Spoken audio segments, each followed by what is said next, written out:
Party নির্বাচন পরিচালনা কমিটির পক্ষ থেকে আপনাদের আন্তরিক কৃতজ্ঞতা জানাচ্ছি। আপনারা এই সংবাদ সম্মেলনে উপস্থিত হয়েছেন। আমরা আজকে এমনকি সময় উপস্থিত হয়েছি যখন আমাদের নির্বাচন শেষ হয়ে গেছে, নির্বাচনের পালাটা আমাদের হাতে, এবং আমরা জাতীয় নাগরিক পার্টির পক্ষ থেকে বিজয়ী হিসেবে সাংসদ 6 জনকে পেয়েছি। এবং আপনারা জানেন যে জাতীয় নাগরিক পার্টির যারা আসলে সাংসদ হিসেবে যাচ্ছেন পার্লামেন্টে, তাদের আমরা জাতীয় নাগরিক পার্টির পক্ষ থেকে শুভেচ্ছা জানাচ্ছি। এবং এছাড়া আমরা আসলে আমাদের আরো অনেকে যারা আসলে 30টি আসন আমাদের ছিল, সেই আসনে কিন্তু আমাদের, আমি যদি বলি যে তারা খুব ক্লোজ কন্টেস্টেন্ট ছিলেন, এবং তারা কিন্তু তাদের জায়গা থেকে খুব কম সময়ের মধ্যে, জাতীয় নাগরিক পার্টি নতুন দল, আমাদের সাংগঠনিক জায়গা থেকে অনেক ত্রুটি বিচ্যুতি ছিল, আমাদের দুর্বলতা ছিল, কিন্তু এই সত্ত্বেও আমাদের যারা প্রার্থীরা ছিলেন তারা কিন্তু খুব কম সময়ে সাধারণ মানুষের সাথে এক ধরনের যোগাযোগ তৈরি করেছে, এবং রাজনীতিবিদ হিসেবে সাধারণ মানুষের সাথে এই যোগাযোগটাকে আমরা খুব গুরুত্ব দিয়েছি। কারণ আমরা আসলে এমন নেতৃত্ব আসলে চাই না যে নেতৃত্ব আসলে সাধারণ মানুষের থেকে দূরে থাকবে এবং সাধারণ মানুষের কথা শুনবে না, বা আসলে দেখা যায় যে এমপি আসলে যে হয় যে কোনো একটা আসলে সেখানে দেখা যায় যে সাধারণ মানুষের সাথে সেই সংযোগটা থাকে না। সুতরাং আমরা এই তরুণ নেতৃত্বদের পেয়ে অত্যন্ত খুশি, যারা আসলে জাতীয় নাগরিক পার্টির পক্ষ থেকে সংসদে যাচ্ছেন এবং যারা আসলে এই প্রতিদ্বন্দ্বিতার মাধ্যমে সাধারণ মানুষের নেতৃত্ব হয়ে উঠেছেন, তাদেরও আমরা আন্তরিক শুভেচ্ছা জানাই। এবং তাদের এই প্রচেষ্টা আমরা বিশ্বাস করি সেটি জাতীয় নাগরিক পার্টির জন্য অনেক বড় একটি বিষয়, এবং সেই আমাদের সেই এলাকায় সেই আসনগুলোতে আমাদের যে সাংগঠনিক জায়গা থেকে আমাদের যারা নেতা কর্মী তাদের একটা বড় বেসমেন্ট হিসেবে কাজ করবে।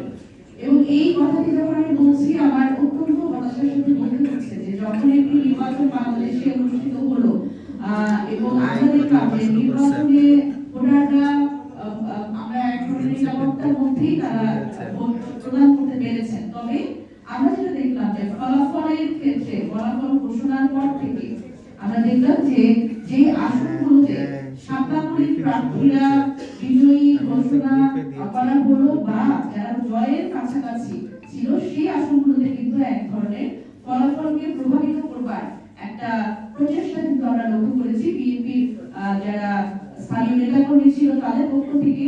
এবং আমরা যদি বলি যে প্রশাসনিক এক ধরনের সহযোগিতা আমরা লক্ষ্য করেছি। আমরা দেখেছি নির্বাচন কমিশনের পক্ষ থেকেও সেই ব্যাপারগুলোতে দায়িত্বশীল ভূমিকা তারা নেননি। এবং আরো সবচেয়ে ভয়ঙ্কর ব্যাপার হচ্ছে যে গতকাল থেকে আজ পর্যন্ত যে সহিংসতা হয়েছে, আমাদের সাপলাকলির যারা পোলিং এজেন্ট ছিলেন তাদের বাড়িঘরে হামলা ভাঙচুর, এবং যারা সাপলাকলির এসিপি যারা নেতাকর্মী স্থানীয় পর্যায়ে ছিলেন তাদের কিন্তু নানানভাবে ভয়ভীতি দেখিয়ে তাদের বাড়িঘর থেকে উচ্ছেদ করবার একটা হুমকি, এবং এই অভিযোগগুলো কিন্তু আমাদের কাছে প্রায় গতকালকে শেষ রাত থেকে আমাদের কাছে আসছে। সুতরাং দেখেন যেই একটা রাজনৈতিক সংস্কৃতি আমরা এই 17 বছর দেখেছি যে ভিন্ন মত বা প্রতিপক্ষ যে রাজনৈতিক দলগুলো আছে তাদের মত, সেই মতের লোকজনের উপরে যেভাবে হামলা করা হয়েছে, আমরা এখন দেখেছি যে বিএনপি একটি মজলুম দল হিসেবে আমরা কিন্তু দেখে এসেছি, এবং তাদের প্রতি তাদের সেই সংগ্রাম এর প্রতি কিন্তু আমাদের শ্রদ্ধা, এবং সেই জায়গা থেকে আমরা তাদের সেই মজলুম হিসেবে তাদের সংগ্রামের সাথে কিন্তু আমরা একতা পোষণ করেছি এর আগেও। কিন্তু আমরা দেখছি সেই দলটি আজকে তারা ক্ষমতায় এসে একদম ক্ষমতায় আসার অব্যবহিত পরেই আমরা দেখছি যে তারা এই ক্ষমতাকে কেন্দ্র করে ক্ষমতা হাতে পেয়ে জালিম হয়ে ওঠার একটা প্রবণতা তাদের মধ্যে লক্ষ্য করা যাচ্ছে। আমি স্পেসিফিক কিছু আসন ভিত্তিক ঘটনার অবতারণা করি, সেটা হচ্ছে যে রংপুর 4 আসনে আমাদের, আপনারা জানেন আমাদের বিজয়ী একজন সাংসদ হতে যাচ্ছেন আক্তার হোসেন, তার রংপুর 4 আসনে কিন্তু হামলার সংখ্যা গত রাত থেকে আজ পর্যন্ত এখন পর্যন্ত 7টি ঘটনা হামলার, এবং সেখানে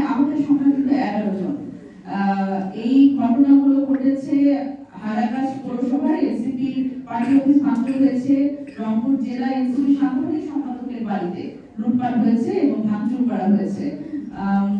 এবং এই হারাগাছ বাজারে কিন্তু এখনো তাণ্ডব চলছে। আমি যদি আবার বলি যে দিনাজপুর 5 আসন, সেই আসনে বিএনপির একজন বিদ্রোহী প্রার্থী তিনি জয়লাভ করেছেন।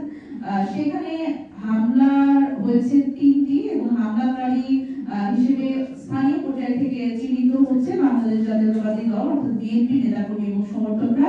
এবং সাপলাকলিতে ভোট দেওয়ায় নেতাকর্মীরা যখন বাজারে গেছে তাদের আসলে শারীরিকভাবে লাঞ্ছিত করা হয়েছে। নেত্রকোনা 2 আসনের কথা আমি বিশেষভাবে উল্লেখ করতে চাই, যেখানে বিএনপির একজন বিজয়ী প্রার্থী হয়েছে এবং সাপলাকলির এজেন্ট হিসেবে দায়িত্ব পালন করবার কারণে সেই বিজয়ী প্রার্থীর যারা আসলে নেতাকর্মীরা আছে তারা কিন্তু কৃষক হিসেবে তারা কেন আসলে তারা সাপলাকলির এজেন্ট হিসেবে দায়িত্ব পালন করলো সেই কারণে তাদের ভয়ভীতি প্রদর্শন করেছে এবং শারীরিকভাবে লাঞ্ছিত করেছে। আপনারা জানেন যে আমাদের পঞ্চগড় 1 আসনে আমাদের প্রার্থী ছিলেন সার্জিস আলম। তার এলাকায় কিন্তু আমরা গতকাল থেকেই এখন পর্যন্ত বেশ কিছু হামলার খবর পেয়েছি এবং সেই সংখ্যাটা যদি বলি 30টিরও বেশি হামলা, এবং সেখানে 50 জনেরও বেশি আহত হয়েছেন এবং 11 জন হসপিটালে ভর্তি রক্তাক্ত অবস্থায়। দোকান ভাঙচুর হয়েছে 14টি, জমি দখলের ঘটনা ঘটেছে এরই মধ্যে 1টি। বিএনপি নেতাকর্মী এবং সমর্থকরা বলেছে, তারা হুমকি দিয়েছে যে শপথ গ্রহণের পরে তারা আরো ভয়ঙ্করভাবে তাদের উপরে হামলা চালাবে, এই হুমকি কিন্তু দিয়েছে এবং প্রায় শতাধিক ব্যক্তিকে পায়ের রক কেটে দেওয়ার কথা বলেছে। আমরা দেখছি যে ছাত্র শক্তির আটোয়ারী উপজেলার যুগ্ম আহ্বায়ক শামকে তুলে নিয়ে মারধর করা হয় এবং পরে থানায় দেওয়া হয় এবং তার বিরুদ্ধে একটা মিথ্যা মামলার প্রস্তুতি কিন্তু নেওয়া হচ্ছে। আমরা এই হামলা মামলার সংস্কৃতি কিন্তু এর আগে দেখেছি 17 বছরে, সেই সংস্কৃতি কিন্তু আমরা আর ফেরত চাই না। কিন্তু দেখেন এখন আমি যদি বলি এখন 24 ঘন্টা হয়নি ফলাফল প্রকাশের পর, এবং এরই মধ্যে যদি প্রতিপক্ষ যে রাজনৈতিক দলগুলো আছে তাদের এজেন্ট এবং তাদের নেতাকর্মী তাদের সমর্থকদের উপরে যদি এই ধরনের হামলার ঘটনা ঘটে, আমরা আসলে এটি মানে ভাবতেই আমাদের কষ্ট হচ্ছে যে আমরা আসলে ভবিষ্যতে কেমন বাংলাদেশ দেখতে পাবো। পিরোজপুর 3 আসনে আমরা দেখছি যে বিজয়ী যিনি বিএনপির পক্ষ থেকে, সেখানে হামলার সংখ্যা 3টি এবং বিএনপি নেতাকর্মী ও সমর্থকরা হচ্ছে হামলাকারী। নির্বাচন এই পরবর্তী সময়ে এই সংঘর্ষে তারা সংঘর্ষ চালিয়েছে এবং দোকানপাট ভাঙচুর করেছে এবং এতে আহত হয়েছে 2 জন। নোয়াখালী 2 আসনে এখন পর্যন্ত হামলার সংখ্যা 3টি আমাদের কাছে এসেছে এবং আহত 3 জন। একটি মসজিদেও তারা তালা মেরে মানুষজনকে মারধর করেছে।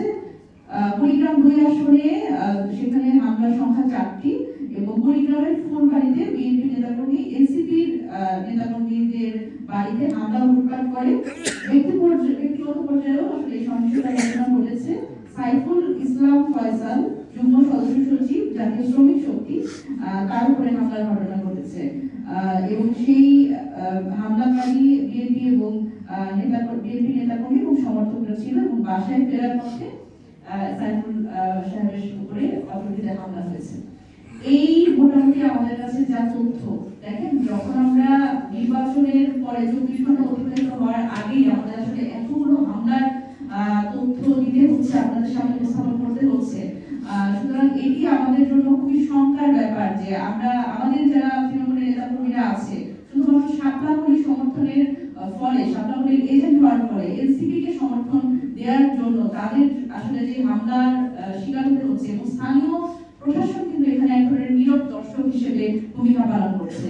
এবং দেখেন এই যে প্রতিপক্ষ বা বিরোধী দলে থাকলে যে প্রশাসনের যারা আসলে আছে দায়িত্বশীল, তারা যদি আসলে মামলা নেন, ভুয়া মামলা নেন, এটিও কিন্তু তাদের দায়িত্বশীলতা এবং তাদের দায়বদ্ধতাকে প্রশ্নবিদ্ধ করে। এবং এটি একটা বাংলাদেশের সংস্কৃতি হয়ে দাঁড়িয়েছে যে বিরোধী দল হলেই তাদের এই মিথ্যা মামলা, যারা সরকারি দল থাকবে তাদের পক্ষ থেকে যেই মামলা করা হবে সেই মামলা কিন্তু নেওয়া হবে। এটি আসলে খুবই দুঃখজনক।